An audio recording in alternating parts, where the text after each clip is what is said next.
সুতরাং আমাদের সাধারণ মানুষ হিসেবে আমার মনে হয় যে মাননীয় মুখ্যমন্ত্রী মমতা বন্দ্যোপাধ্যায়কে একটা দৃষ্টান্তমূলক শাস্তি দেওয়া দরকার।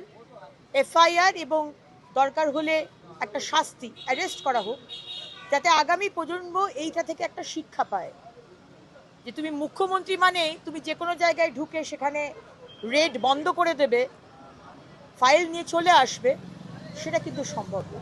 রাজ্য সরকার তারা এই যে সুপ্রিম কোর্টে যে মামলা হয়েছে তার গ্রহণযোগ্যতা নিয়ে প্রশ্ন তুলেছিল। আজকে মামলা ছিল, সেই মামলাটা পিছিয়ে গেছে আগামী মঙ্গলবার। সেই মামলার পরবর্তী ইডির মামলা তো কি বলবেন? দেখুন, ইডির মামলা তো ইডি দেখবে, কিন্তু আমাদের বক্তব্য হচ্ছে যে একজন মুখ্যমন্ত্রী যদি ভারতবর্ষের সংবিধান, ভারতীয় ন্যায় সংহিতা, সেটা যদি ভাবেন যে উনি সেটাকে বাধা দিতে পারবেন, একটা ইন্ডিপেন্ডেন্ট ইনস্টিটিউশন আসছে একটা রেড করতে, ওখানে গিয়ে উনি বাধা দিয়ে ফাইল চুরি করে, ডকুমেন্টস চুরি করে চলে আসবেন, আর তারপর অসত্য কথা বলবেন যে আমাকে ইডি বলেছিল ফাইলটা নিয়ে যেতে, এটা তো আগামী প্রজন্মের জন্য বা দৃষ্টান্তমূলক একটা শাস্তি দেওয়া দরকার আগামী যারা এমএলএ এমপি হবে বা যারা লিডার হবে তাদের জন্য, যে যত বড়ই লিডার আপনি হন না, আপনি কিন্তু ভারতীয় ন্যায় সংহিতা বা ভারতবর্ষের সংবিধানের ঊর্ধ্বে নয়।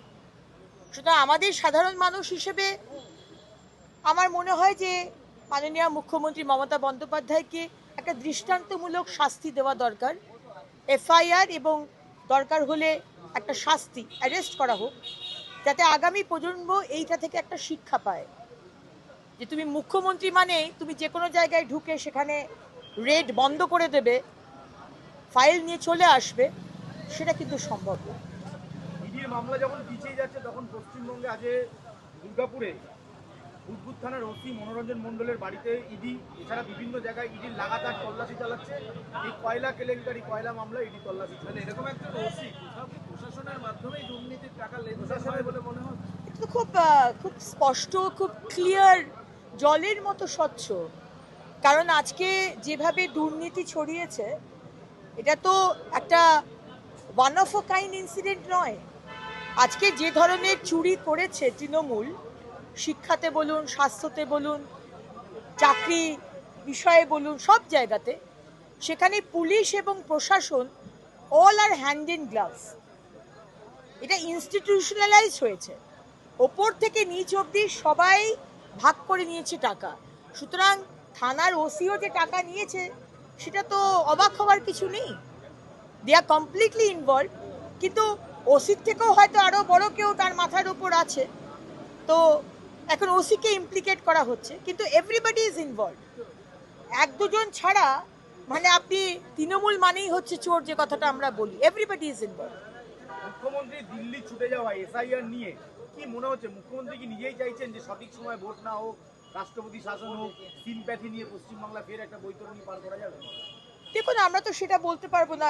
রাষ্ট্রপতি শাসনের কথা মহামহিম রাষ্ট্রপতি বলতে পারবেন, আর আমাদের ইলেকশন কমিশন বলতে পারবেন, আর আমাদের রাজ্যপাল বলতে পারবেন।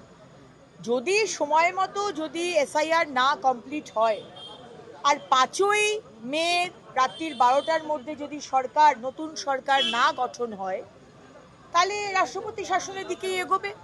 কিন্তু তার আগেও এখনো কিছু সময় রয়েছে। 14 তারিখ বা 17 তারিখের মধ্যে যদি স্বচ্ছ ভোটার রোল ইলেকশন কমিশন প্রকাশ করতে পারেন, সেই মতো নোটিফিকেশন হবে, তারপরে আপনাকে 45 দিন অ্যারাউন্ড দিতে হবে ইলেকশনের। তো এই সব বিষয় নিয়ে যদি ডেডলাইন ক্রস করে যায় তাহলে হবে, কিছু করার নেই, 355 বা 356।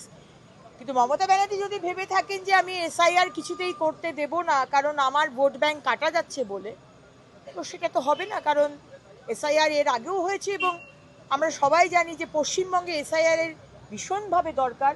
কারণ আমরা বাংলার মানুষ, আমরা এই রোহিঙ্গা মুসলমান আর বাংলাদেশি মুসলমান আর মৃত ভোটার, শিফটেড ভোটারদের আমাদের ইলেকটোরাল রোলে আমরা থাকতে দেব না।